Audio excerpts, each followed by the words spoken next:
Welcome to Talking New York Real Estate with Vince Rocco. Our show is all about the exciting world of real estate and in particular, how it relates to the luxury New York marketplace. But if you are not planning a real estate transaction in New York, we still have plenty of information you can use no matter where you are. Now, here's our show. Good morning, everyone.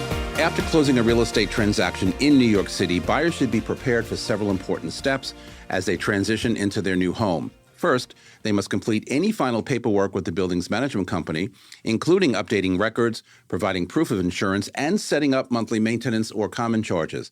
Many co-ops and condos also require new owners to schedule a move-in date in advance, often with designated time slots and elevator reservations. Some buildings may charge a move-in fee or require a security deposit to cover potential damages during the move. Establishing a relationship with the building's resident manager and staff is essential as they play a key role in daily operations, maintenance, and handling any immediate concerns. Supers can assist with minor repairs, emergencies, and understanding the building's systems, while doormen or concierge services help manage deliveries, security, and guest access. It's also a good idea to engage with any residents and resident associations or building events, fostering a sense of community. By staying organized and proactive, new homeowners can settle into their New York City residence seamlessly, and they can enjoy their new environment. And with me at the table today is Dylan Pachulik, XL Property Management, and he is a new podcast host on this More Network, and his show is called Managing Manhattan. So you must listen to it. It's a good show. And he joins me now to discuss. But first, let me welcome my listeners and viewers from across the United States and all around the globe. I am Vince Rocco, and this is Talking New York Real Estate. So as always, let's go behind the headlines and inside real estate, the state of our industry. Hi, it's Stephen Bailey from Roadway Moving and Storage. Listening to Vince Rocco, you know the right partner makes all the difference. At Roadway, we deliver an experience your clients will love. For specialized services and white glove care, choose Roadway. Want to learn more? Email me at steven@roadwaymoving.com or visit roadwaymoving.com. Okay, everybody, we are back, and a really exciting show today. We had a couple of cancellations this morning, which is fine. But this gives me the opportunity to introduce Dylan. He's not new to the show. He's been on the show before. But he is new to our network more. He does his own podcast now, weekly? It's a monthly podcast. Podcast called Managing Manhattan. And before we get into our topic today, where we're going to talk about everything that happens post-closing. You know, we work with buyers, we work with sellers, we work with renters, whatever, but everybody always has the same questions. For me as an agent, what do I do after the buy transaction is done and now it's time to move into a building? I've either never lived in New York before, I've never lived in that building before. Tell me what it is all about. It's different than living in a private house where you kind of call your own shots and do your own thing. But before we get into all that, I want to ask Dylan about Managing Manhattan. So welcome, first of all, to the More Network. You've come highly recommended. Thank you, Vince. Everybody here is excited to have you. And he's doing a great job. But tell us what the show, the show concept is and what you think it should turn out to be or morph into as more time goes on. Absolutely. No, I was excited to be introduced with the idea of doing a show on the More Network because we finally get to tell the story from the landlord's perspective. And, XL, as you know, concentrates mostly on residential assets, and you get a lot of broker opinions, you get a lot of developer opinions, but you never really hear the perspective of the landlord, especially as it relates to the residential community. And, I wanted to offer guidance and support and suggestions on how to make smoother transactions, decodify all this new legislation that's been thrown at landlords. It's really an exciting opportunity to share what we see out there. So, and great information because we touch on it sometimes here on the show, most especially when you're on. But again, most people out there, when they come into the New York market to buy and to live, even on the rental side, they don't really understand what it takes to be successful. And I think, part of what I want to try and get done today is talk about how you can be successful when you move into a building in New York City, whether it's rental, whether you bought something, whatever. So who becomes the most challenging in all of the people that you talked about? The landlord, the agents, the tenants, or the buyers? Who, from an XL property management perspective, or any managing agent, who becomes the most challenging on a day-to-day basis in a building? I'm sure you can say all of them. Well, I was going to say that. Right. From the management perspective, everybody. I mean, everybody has different agendas. Everybody has different personalities. There's, a severe lack of knowledge on the buyer side as well. Like, they've come from outside of New York. They either a small city or from, somewhere outside the United States, and they have no idea of like policies and procedures and, how to act right when you're a new buyer in a building and, the new kid in town and what the expectation is. People don't know what to do. And then you get into these strict condo and co-op buildings where they're just lined to the rim with, procedure, and they get paralyzed. So I don't know how to do this. Well, as I said in the opening at the top of the show, it is wise for anybody coming into a building, let's talk about a buyer, to get to know the building super or resident manager, as they're called today, the door staff, the other staff members who work in the building, but also your neighbors and the board members and the associations that might be, part of what a building is. Because my opinion is, if you want to be successful in a building, you have to kind of be out there, in there, and have everybody know who you are. And a lot of people say to me, but I don't really want to talk to people. I get in the elevator and I put my head down, and that's a New York thing, I get it. But if you want to live successfully in a building, I think it's up to us as residents to kind of know people. And your first point of contact is, before they get to you, the first point of contact is going to be the resident manager, right? Yeah. So how do you, as the managing agent, the CEO of a company, how do you deal with the supers or the resident? Do you hire them and put them in specific buildings where you think they're going to do good or not? Yeah, I mean, our model's different, so we're not necessarily managing buildings with live-in supers, that kind of thing, but we have to we operate out of everyone's building. Excel operates out of about 300 different condo buildings at this point, and co-op buildings, and we've learned your best friend in the building has to be the super. And you can't, as a new tenant or owner, go in there both barrels blasting because you don't like whatever policy and disregarding the rules. You will easily find yourself in a lot of hot water. The super can make things incredibly inconvenient for you. You want to be friends with them. And so, and that's priority number one, because they're the ones determining policies and procedures. The board, the tougher they are, the more the board seems to like these kind of characters. And so you want them to be friends. Otherwise, if you're not friends with them, they're going to be against you, and you don't want that.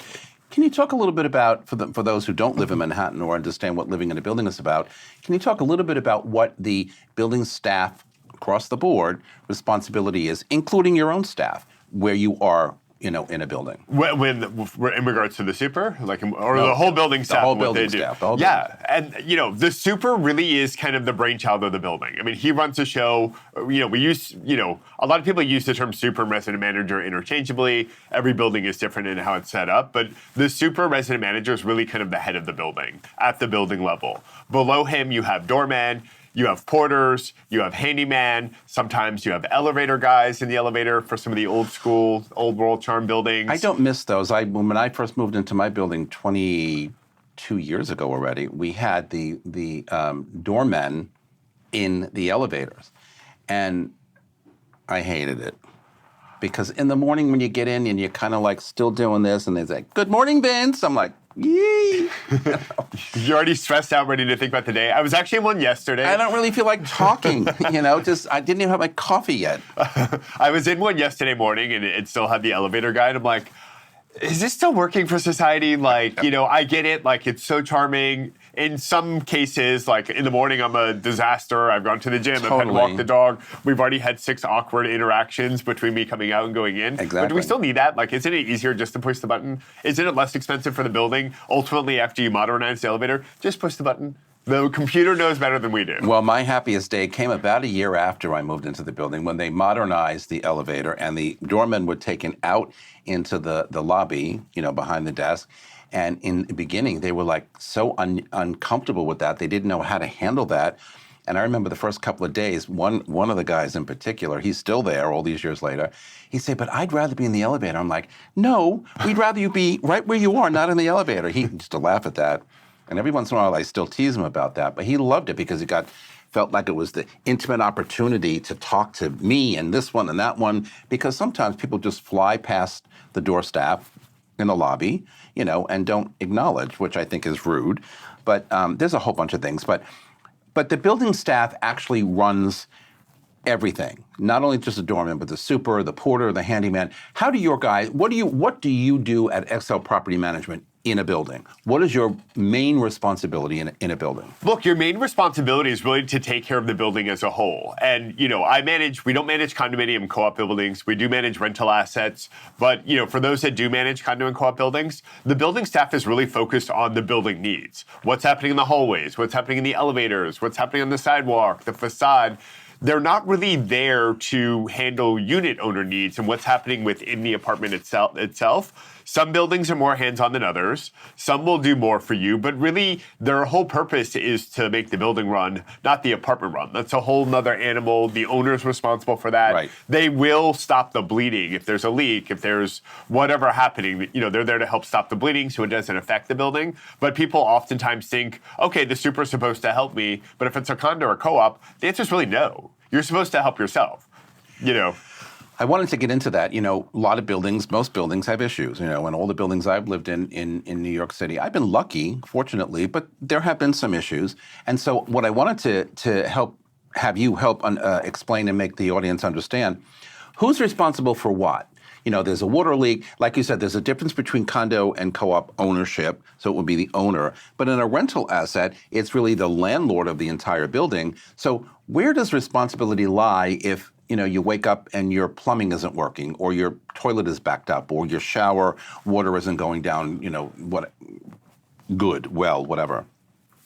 What do you do? Absolutely. And people ask me these questions all the time. Who do I call if something goes wrong? Right. Yeah. Look, if it's a rental building, then the landlord's ultimately responsible for all of that. So the building owner, the landlord's management company, they're responsible for taking care of any maintenance and repair items within not only the building itself, but the apartments. In a condo or co-op building, it's a little more, it's not necessarily gray, but it depends on the issue and what it is. If there's water flooding from above, if it's, they're there to stop the bleeding and figure out what's the source of the actual problem. So if it's because, I'm in 2B and 3B's flooding into me because, a pipe broke in the apartment, then, if it's a unit owner pipe, like it's, they define that as it's off the main branch line of the building, then the unit owner is responsible for getting that repaired.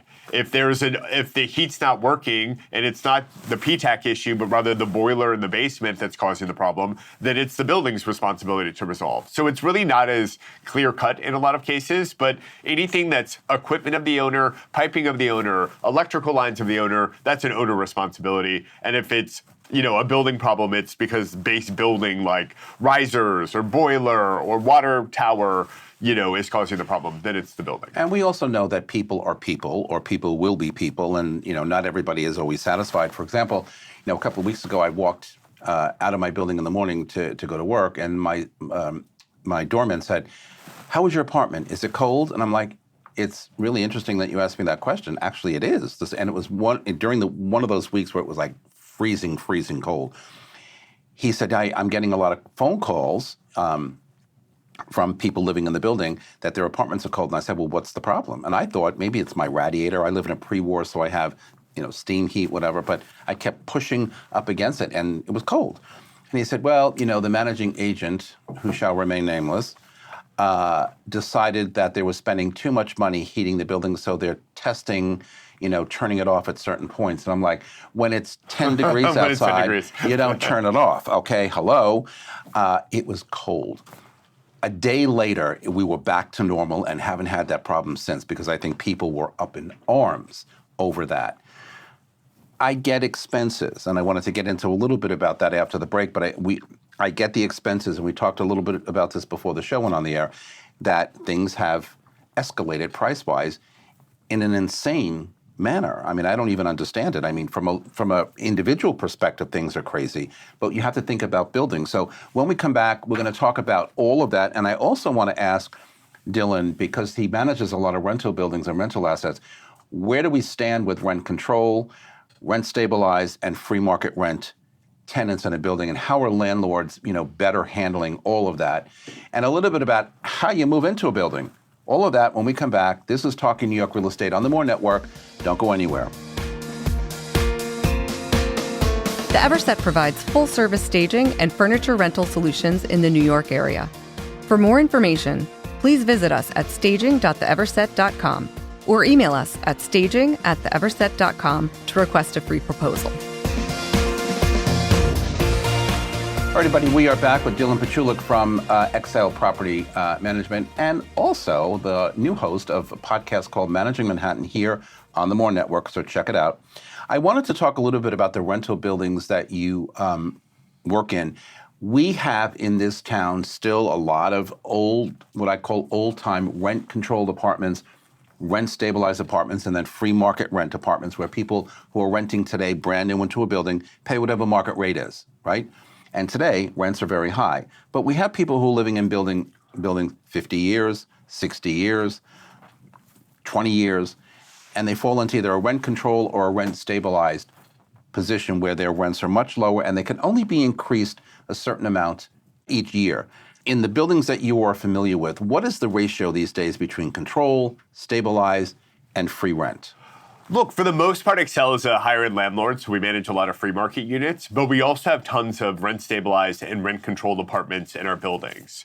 And as you may recall, and I talk about this a lot, anybody who hears me speak, the 2019 rent laws changed the game for landlords.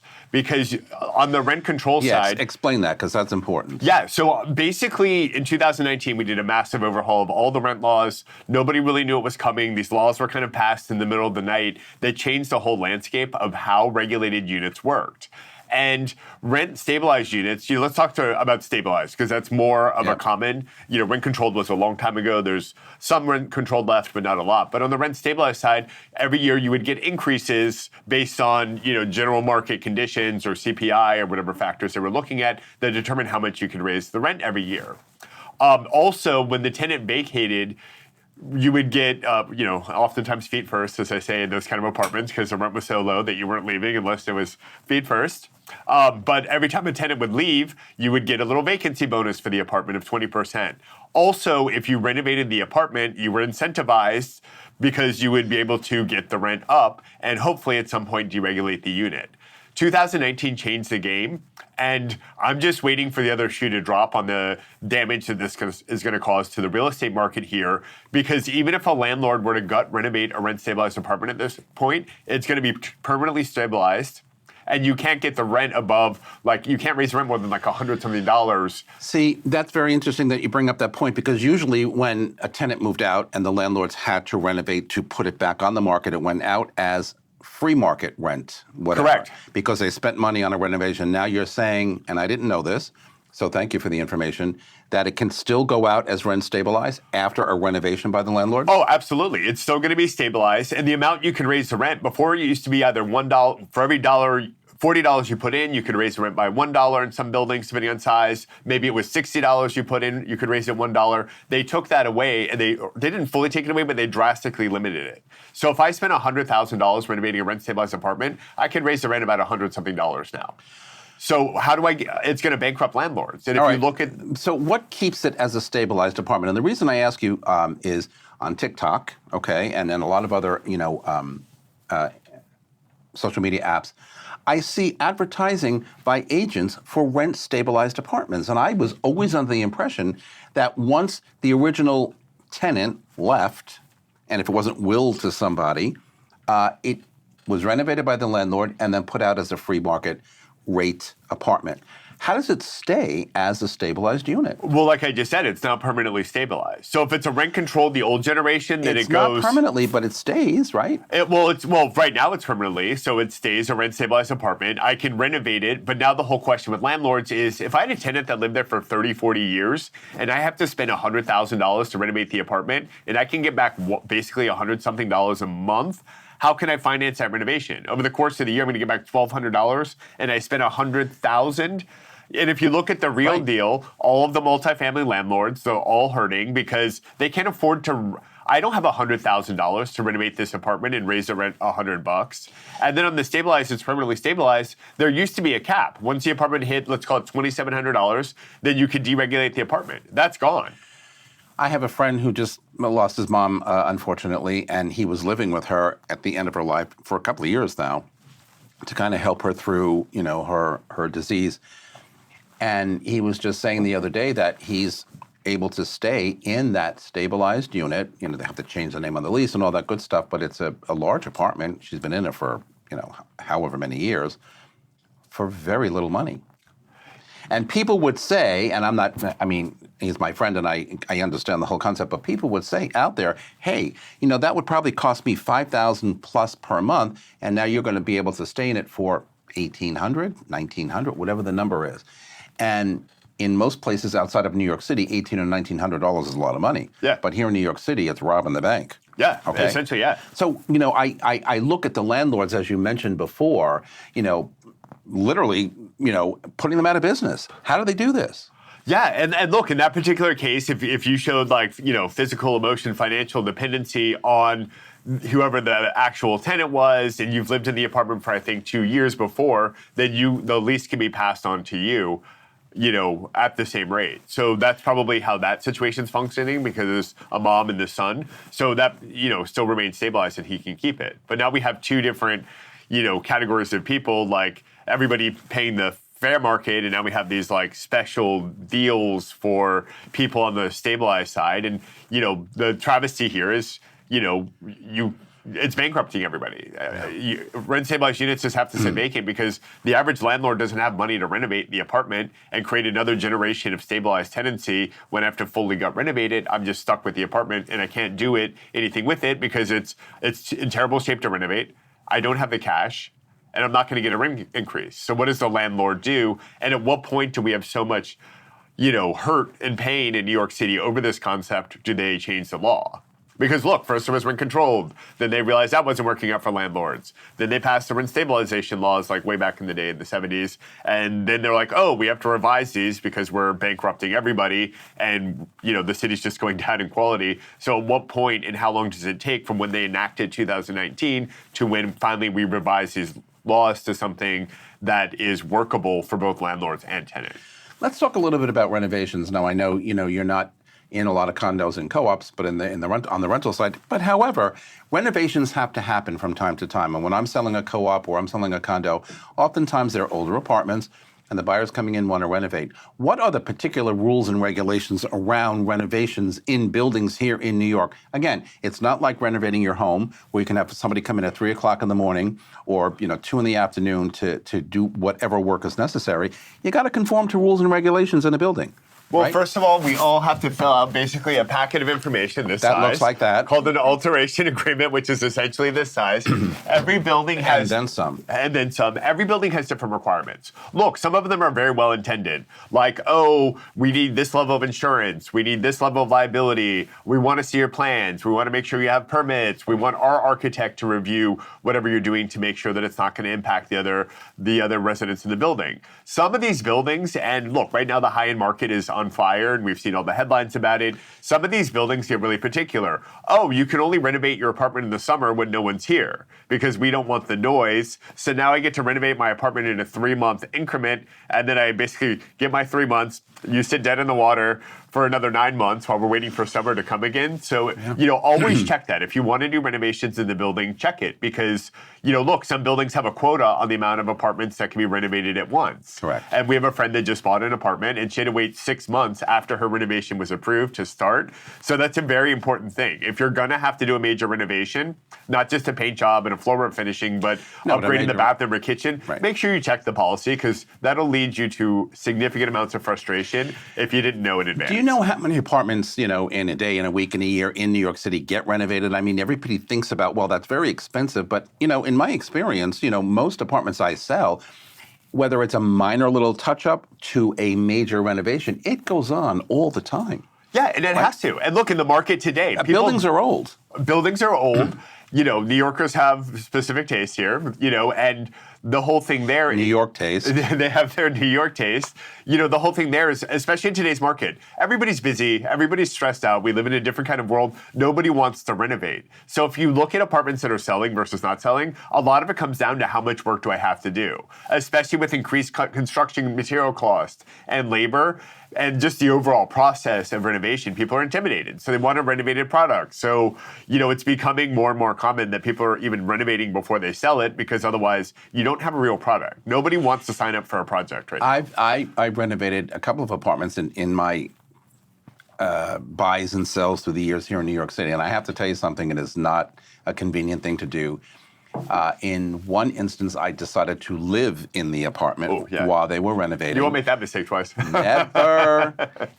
I did my kitchen, I did my bathroom, I built this wall unit in the living room. We did the floors. I mean, it was, I'd walk in every night and there was plastic hanging over here, and they made me a little walkway into the bedroom, the only room that wasn't touched. And I thought, sawdust on all my suits, all my clothes. Everywhere. In my shoes. It's like, I will never do this again. And you're also making the renovation more expensive and take longer, because the guys want to come in, they want to get their job done, and 100%. They want to get out. They don't want to have to make you a maze to get to your bedroom and have to clean up in a certain way so you can live there. Like, you're just slowing down the job and making it more expensive. And every couple of days they say, how much longer we got to go? And they're like, Vince, go to work. Yeah. Go to work, okay? You do that one time and you don't do it again. It's going to take I will never do that again. The other times I stay with a friend or whatever. You talked a little bit before we get into the whole moving stuff, you talked a little bit before about, the higher end, rent-wise, dollar-wise, is getting higher and higher. The demand is what it is. The inventory is not so great, but renters are still out there more than buyers are. What is the average price these days in your buildings or buildings you manage for a one-bedroom or a two-bedroom, or just in general? I mean, it's really coming up. And look, a lot of the rent thing is in relation to the interest rate problem. Interest rates are high. People don't want to buy because they don't want to, sell their apartment when they had a, low mortgage and get a higher one. So a lot of it's in relation to interest rates, but also inflation of everything. It became very popular. People, especially with tax laws in Florida and Texas, it made it much more appealing for them to have established full-time residency there. People were selling their New York apartments and they were becoming tenants, and they go back and forth between a better, situated tax state versus here. And that drove up the high end a lot, because look, if you made a lot of money, you're like, oh, I can sell my apartment because we want to make our case as clean as possible that I don't live in New York. And no, I don't own, I'm just renting something where I can stay and go to meetings. And I think that had a big impact on high-end rents as well. But I used to be a $30,000 apartment was, wow, a $30,000 apartment, that was kind of the ceiling of it. And then it became $50,000. And I mean, now we regularly rent apartments that are, more than $100,000 a month. Anybody outside of New York who listens to this, who watches this, or that you just talk to friends. When I mentioned to my family who lives not even an hour north of the city, and very New York City, aware, but when they hear prices like this, they say, $25,000 for an apartment? Why? Yeah, they say why. Who would do that? And I always say, listen, there's always something for everybody. And in New York City, people make a lot of money, for the most part. The finance guys. Exactly. And they're the ones who are out there buying the bigger apartments and renting. But also what people say today, and they've said this in my entire 23-year career, if someone is willing to pay that kind of rent, why wouldn't they buy? Why don't they just buy? I mean, it used to be a very logical question, right? Today, I understand the interest rate, but when you put all your monthly costs together, I'm sure you're still going to be under $25,000 a month. I mean, or $30,000 a month, whatever it is, right? So people still say to me, why would they rent and not buy? You know what it really is? It's the opportunity cost of the capital. Because if you want to, first of all, this $30,000 a month apartment, what's that going to sell for? Now we're talking $8-10 million in cash in some cases. Or if you get a mortgage, I mean, look, you still have to put at least 20-30% down. Absolutely. Could you make more money on that $3 million and just pay $30,000 a month or whatever it is for rent? And that's the way everybody's looking at it. Because I hear it over and over again. Why would you just buy if you were going to spend $10,000, $20,000, whatever the number is? But it's opportunity cost of capital. Also, sometimes the person doesn't know if they're going to be in New York permanently. Thank you. Sometimes you're just here for a year or two. You're shooting a movie. Right. You've taken a job that has a contract period, or you're working for the UN, or something. I mean, sometimes you don't want to be permanently situated in New York. That's a very good point, and I wanted to ask you about that, because that is absolutely 100% true. There are people who come in and out of this town all the time. I mean, my first rental way back 23 years ago was a walk-in to my office on the Upper West Side, and they wanted to rent an apartment for just 1 year because their husband, they were coming over from Asia, and he was like second or third in command at Citibank at the time, and they wanted an apartment, and their budget then was $25,000 or $30,000 a month because they wanted a grand, they had 2 or 3 kids, whatever. And I found them something, but 23 years ago, I thought, wow, 20, I think it turned out to be $25,000 a month. Holy cow, right? And I would say to friends, why would they do that? And the answer back, I was a brand new agent, right? And the answer back was exactly what you just said. They're going to be here for a year. They don't care. They're not going to buy here. And they need something sizable, so they were willing to spend that kind of money. It just, even for me, after all of these years, I guess I can say, it still blows my mind. Yeah. But not only on the rental side, but even some of the prices we have on the sales side. I mean, it completely blows my mind. I remember back in 2004, where I was working for a developer and I worked on this condo building, and it was when the plaza was being converted to condos, and we started talking about like the $2,000 to $3,000 a foot price point, and people were up in arms about like, how can this be? New York is too expensive. And now you look, how long ago was that? 20 years later, 20 years. We're looking at some, apartments selling for $10,000 a foot. I mean, prices really escalated in a very quick manner, which is why everybody's upset. But what do you do at this point? And that goes back to the rent laws of, let's stop, rental growth, and let's protect the tenants, because of these rapidly increasing prices. But you're protecting the tenants, but then you're just bankrupting the landlord, which is in return going to hurt the tenant. So we keep trying to enact this socialist legislation, but it's not helping anyone. And by the way, it's just making prices more expensive. We talked about the broker fee, but that's on the horizon. Landlords might have to pay it. That's another populist. June 11th. But it's another populist, law, because landlords don't have the extra 8.3% in their pockets anymore. No. And what happens on no-fee rentals? That's been a concept for years. Okay, fine. We're not going to charge you the broker fee. You'll just pay it through the rent, and therefore rents just go up. I think that whole broker thing, and we're not going to get into it today because we've already exhausted it on the show, but I think that whole rental commission fee payment nonsense is going to be a big problem. Oh, a disaster. Because I don't think landlords can, as you just said, really afford it in most cases.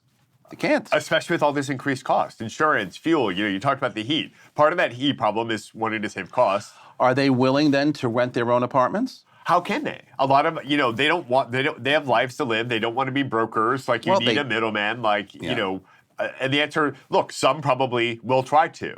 But is that going to get them highest and best value out of their apartment? Like, we have brokers for a reason, and... Might they come to you?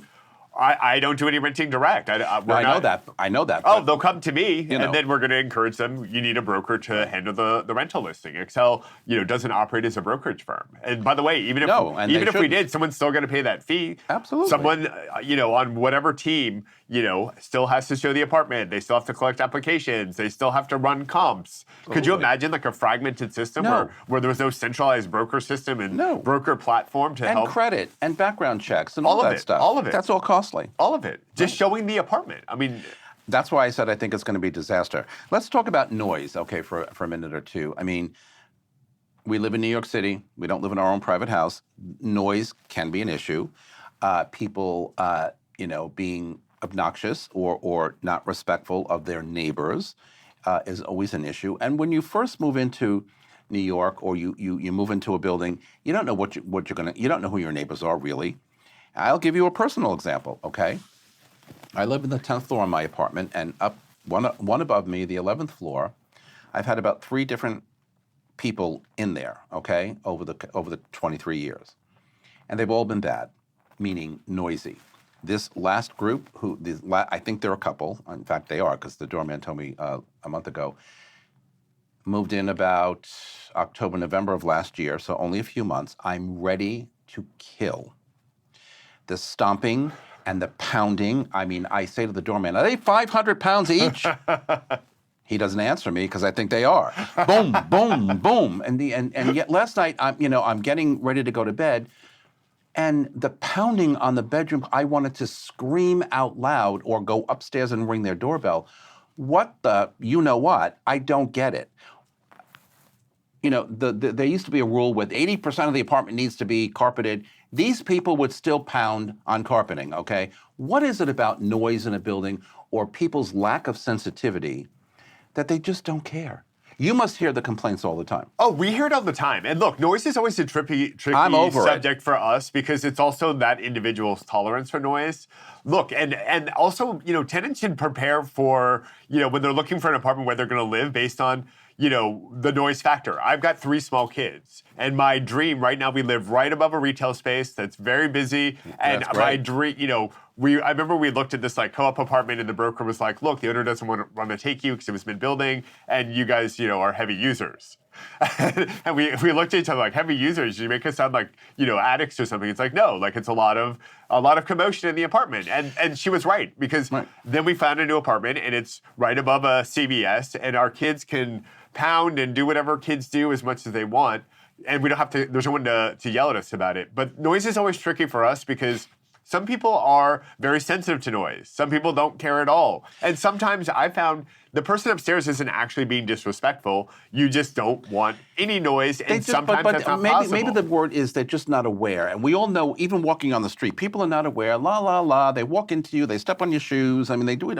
They're just not aware. So maybe they're not being disrespectful on purpose, but they just don't give a shit. Okay, Yeah. they don't care. But also that's when, when you move into the building, you make friends with the neighbors above you, below you, to the left, to the right. That way we can have I a haven't gone healthy adult upstairs yet communication. to say hello, because when I go upstairs to say hello, after 3 or 4 months of all what I'm going through, it ain't going to be nice. But maybe they don't know. Maybe they don't know that it's disturbing. I mean, sometimes don't. they do and They they don't. disregard No, it. But if they you don't. went up there with bake them some cookies. I see that you love to cook. You could bake them a nice, pasta dinner Enjoy for my Sunday. treats, and Hey, please by stop the way, stomping could on you my head every please night. put the pogo stick down. We don't need that in the apartment. Oh, Start with that, my because God. we oftentimes get drug into it as a management company. And, Of course. And a lot of times it can be resolved just with neighborly, communication. I don't want to impact someone's life if I don't have to, or if it's not sometimes it's not my fault. It's an old building, and no matter what you do, if you're shoeless, if you're not running, if you're not, have a trampoline in the living room, sometimes people just don't know. But you know what? I've had kids on top of me, upstairs, and they've been fine. They're little kids. I mean, so they drop something or whatever. That is not disturbing. It's when you pound and pound the way people walk. Yeah. And I've never seen people walking around their own apartment so much in a few hours. Where are you going? Where are they going? Where are you It's going? a 1-bedroom apartment. Where are you going? What are you doing? Boom, boom, boom, boom, boom. I'm like, what the hell? Sit down in a chair. And when they finally do sit down, I'm like, oh my God. I have Sit down 10 heavily, minutes of so a break. it feels like it's going to crash to the floor. We got to take a break. We're running over. Very quick break. This is Talking New York Real Estate on the More Network. We're coming back. Don't go anywhere. This podcast is supported by the More Network, powered by Brown Harris Stevens. Real estate touches every aspect of our lives, from design and architecture to investing and the economy. Now there's a way to get all your real estate information in one place. The More Network. With more than 20 podcast and webcast series, the Mastery of Real Estate Network is powered by Brown Harris Stevens, one of the country's most distinguished brokerages. Discover advice from notable entrepreneurs, compelling topics, and access to top global real estate experts. Subscribe to their YouTube and Apple podcast channels by visiting GetMoreNetwork.com. We are back with Dylan. All right, so Dylan, let me ask you, before we get into the move, we keep saying that, but talk a little bit about the building's policies on pets, on guests, and on subletting. Right. Well, Because all of those 3 things can become an issue in most buildings. There are some buildings that don't allow pets. Certainly co-ops don't allow subletting. Some rentals do and don't. And guests, I mean, tell us about it. Yeah, absolutely. I mean, look, the pet one is kind of a difficult one because the building can have an official policy on it. Right. But if you start, claiming your pet as an emotional support animal, and it's gotten very vague reading about what my that mind. means. Okay. And, we even saw on the airplane, I remember somebody brought their emotional support peacock on the plane with them as a joke, which was not funny. I've actually seen that. Yeah, and so pets became kind of complicated. We want to honor the building's rules. Look, if the building doesn't like pets, then everybody's going to have animosity towards you about the pet. You might want to reconsider, is that where I want to be? And Right. But the problem is, when you first move in, you don't know. you don't know. And if there's a pet policy, great. I have a pet or not. You move in, fine. Then all of a sudden, down the hall, there's a barking dog that never stops barking, or above you or below you, and it becomes an issue. Talk about noise. Pet noise can be just as irritating. Oh, especially right? the barking. Right. If you're moving into a non-pet building, okay, there's not going to be an issue. Or when you get in the elevator, there's not going to be another dog. I'm a pet-friendly person.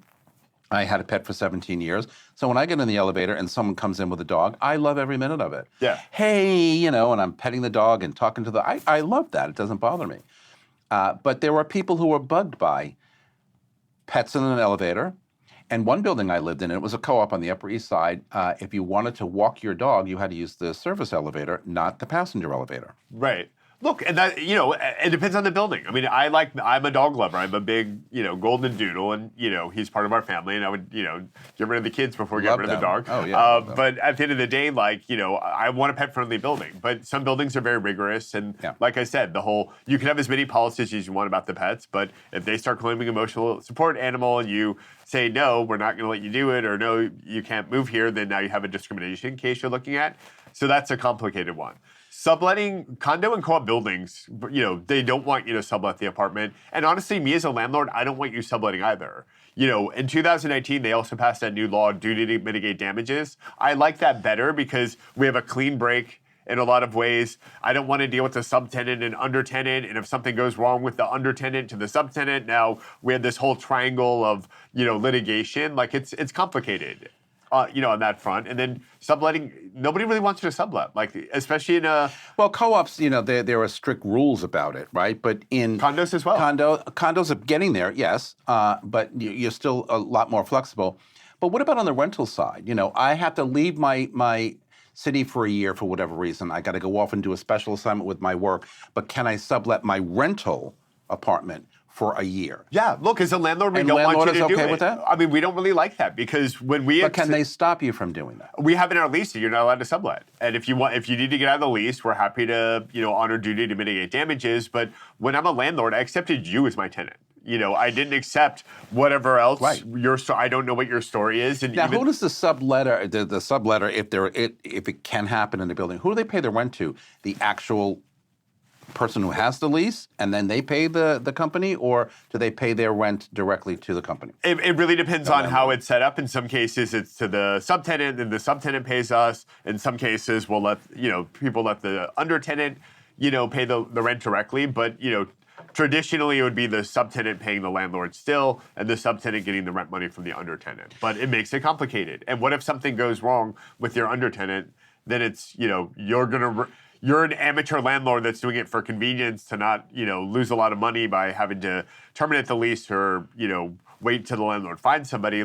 You're creating a lot of risk for yourself as someone trying to sublet your apartment. You're now a New York City landlord. Because correct, and I'm thinking about damage. They come in, who knows what they're going to do, and then when they leave, you either have to fix it or, report it to the landlord. I mean, it could be a sticky thing. What if they don't pay you rent? And what if they don't pay me rent? Now, as you say, now you're a landlord, now and I'm you've a got landlord. a victim, and now I still expect my rent.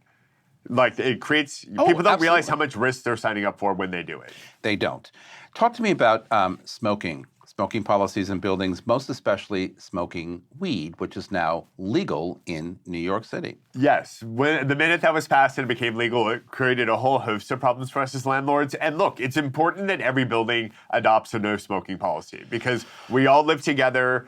There's nothing worse, and we hear it time and time again, especially sometimes in stabilized units where we have a new tenant move in and now they're upset because the guy's smoking cigarettes or the woman's smoking cigarettes.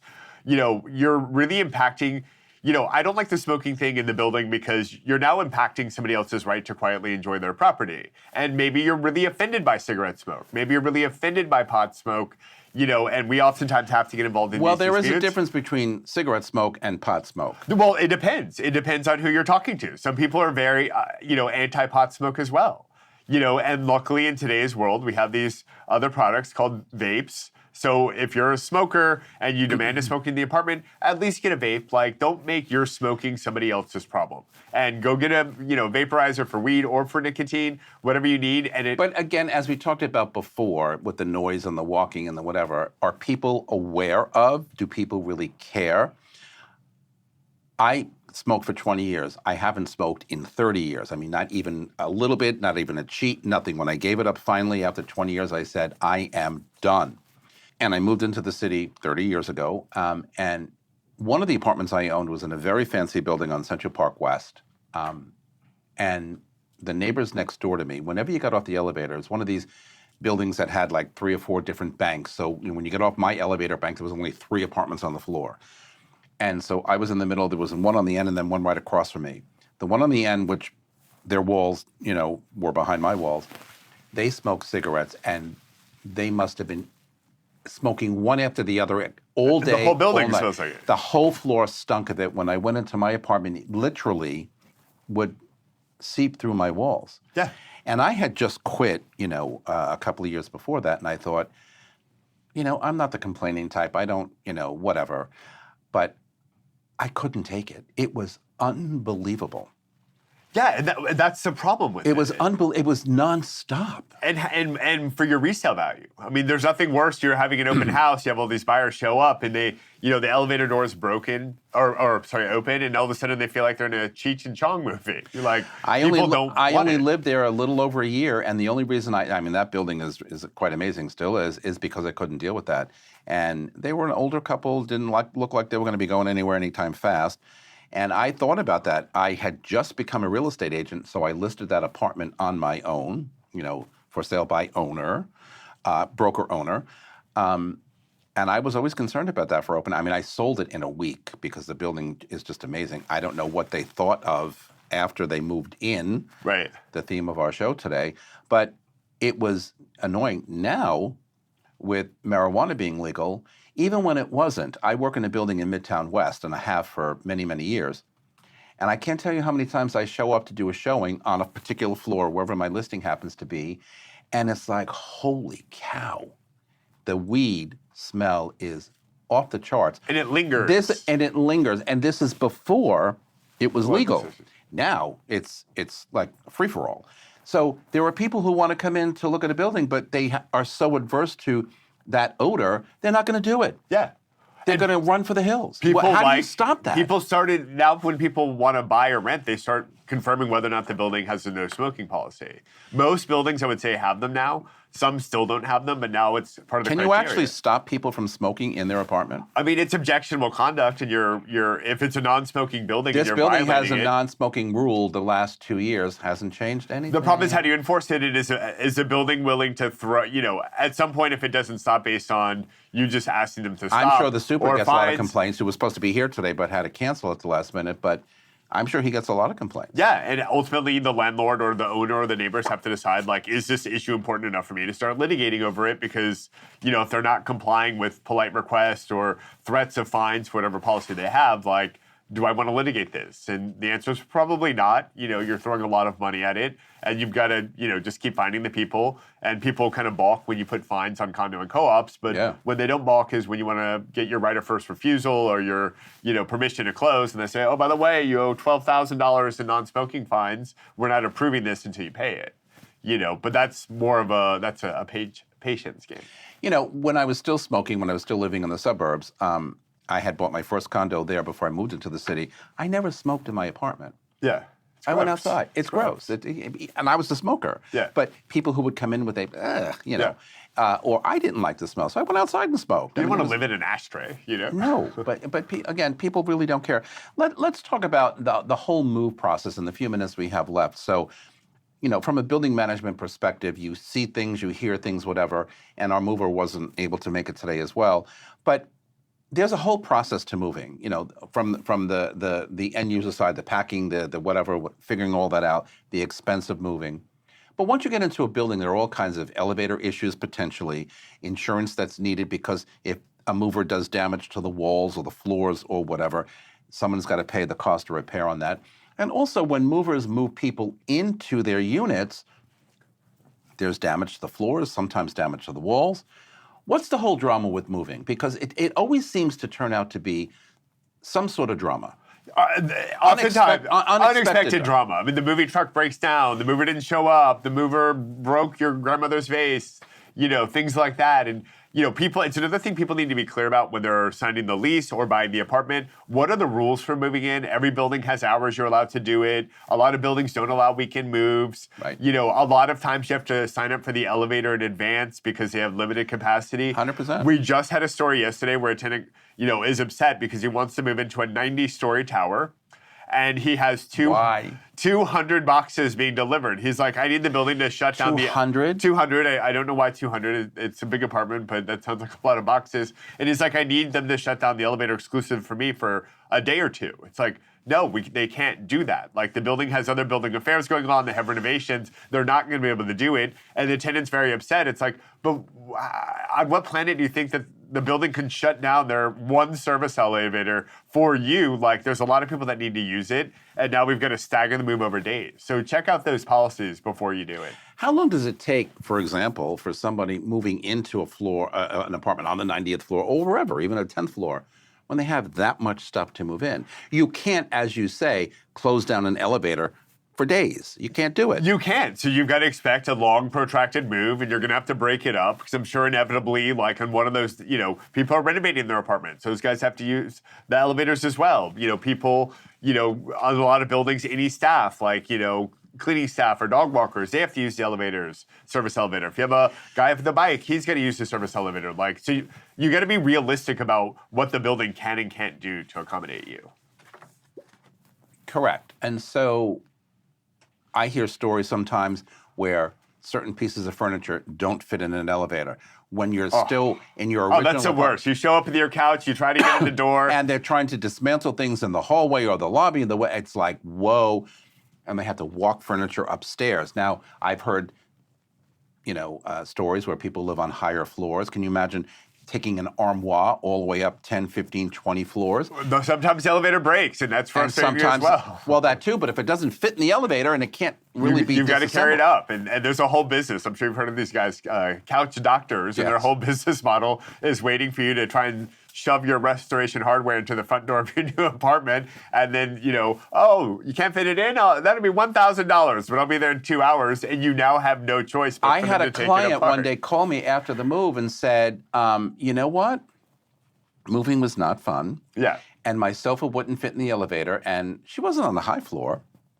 But the mover said to her, we're going to just take your sofa apart. We can see that it can be dismantled. And she said, what do you mean? They took the back off, they took the arms off, they took the legs off, and they put everything in the elevator. She was horrified. And it got into her apartment. They put it all back together again. She said, I didn't even know that this sofa could be dismantled. Oh, they're experts. You look at it, and She said they you knew don't exactly notice what they to do. did. She had no, and I've seen it since. She's a friend of mine. And I'm like, Linda, where did they take the sofa apart? She said, don't even ask. Yeah. Everything was taken apart. I'm like, okay. Always measure I'm looking first. exactly, but I'm looking at or couldn't fit in the doorway. There was a whole bunch of issues. But I'm looking at these big armoires, and I have 3 of them in my apartment. How do they do that?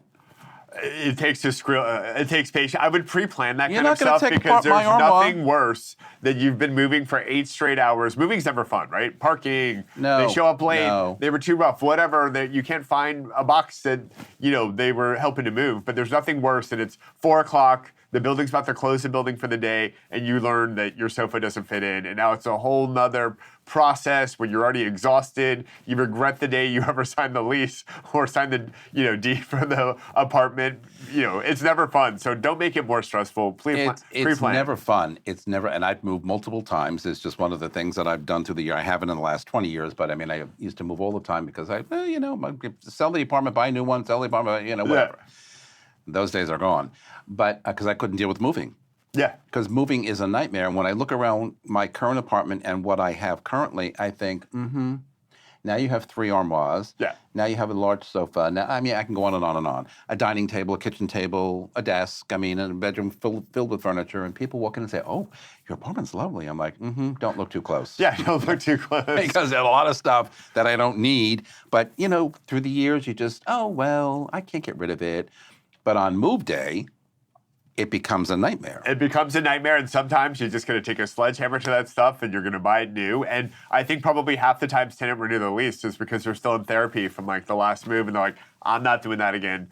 I'm not doing that for a long, long time because it's such a draining day. We have a minute left, but talk a little bit about the insurance requirement when people move into a building. It's something called the COI, Certificate of Insurance. And I was sitting in a lobby last night doing open house, and a rug cleaner came in, and the doorman said, where's your COI? And he looked and said, I don't have one. Yeah. Do you realize how expensive that is? I don't need one.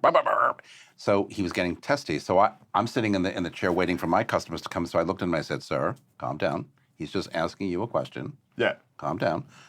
So I said to the doorman, call the super and see what the super might be able to do. I mean, he's coming in to clean a carpet in the apartment. What is he going to do? And if he damages something, it's a condo. The owner has insurance, The right? owner has it. Yeah, but also people get really tested about it. Some buildings are strict. I mean, if I They're want to very strict. If I want to fix a window shade at 220 Center Park South, I have to have a vendor with $5 million umbrella policy for liability. It's like, this guy's going to come fix like one shade. Like, I know. And I mean, look, insurance is important. It protects everybody. If the mover damages it, you want to be able to prove that they have their own insurance, so there's no issue. But also, that's what drives up costs. So when you start talking about companies with a $5 million umbrella and workers' comp and all these expensive insurance policies, that drives up the cost for that vendor, and that's why all these prices end up so out of control. Oh, absolutely. But it's necessary. But while he was still heated, he kept saying, but you don't understand how much it costs. I said, he's a doorman. He doesn't care. He doesn't care. He doesn't know he's doing his job. Yeah. So they called the super. He called the super, and the super said, let him in. Yeah. And I said, you see, all you have to do is calm down. He called the super, who I know very well, he'd let you in. But that's why you have to be friends with the super. When you move in, the super needs your best friend, because if it's building policy He and probably the vendor asked didn't what comply, apartments they're going to. you can easily say, you know what, you go get a COI and we'll see you next time, and there's nothing you can do about it. But I learned something last night when he yapped about how expensive getting insurance is. Every time I have to go into a building, you don't understand what it costs me. I'm like, I guess I don't, but if that's the policy, that's the policy. What can you do? The board This is decided New that's York the City, policy. the greatest city in the world, right? It comes with a cost. And on that note, we're out of time. So that's a wrap. We'll see you next time. Hi, it's Stephen Bailey from Roadway Moving and Storage. Listening to Vince Rocco, you know the right partner makes all the difference. At Roadway, we deliver an experience your clients will love. For specialized services and white glove care, choose Roadway. Want to learn more? Email me at steven@roadwaymoving.com or visit roadwaymoving.com. All right, everybody, we are back with my thoughts for this week. Moving in New York City can be an incredible, stressful experience filled with logistical hurdles like coordinating with the building's managing agent, securing elevator reservations, dealing with strict move-in policies, and navigating congested city streets with movers. The process can feel overwhelming as you juggle packing, unpacking, unexpected delays, and setting up utilities while ensuring compliance with building rules. However, once that last box is unpacked and you start settling into your new home, a sense of relief sets in and you adjust to daily life, getting to know the super, the door staff, neighbors, and making that transition even smoother. The managing agent becomes an essential point of contact for any building-related issues, from maintenance requests to amenity access. Soon, the stress of moving fades, replaced by the excitement of making the space your own and enjoying the unique rhythm of New York City living here in my town. And that's our broadcast for today. Thanks to my guests for being here on set with me. You can follow me on Facebook, on Threads, Instagram, LinkedIn, Blue Sky, or TikTok at Vince Rocco. And Einstein once said, compound interest is the eighth wonder of the world. He who understands it earns it. He who doesn't pays it. And from all of us here at Talking New York Real Estate and the More Network, to all of you all around the world, thanks for spending a part of your day with us. I am grateful, and I will see you next time. Goodbye, everybody.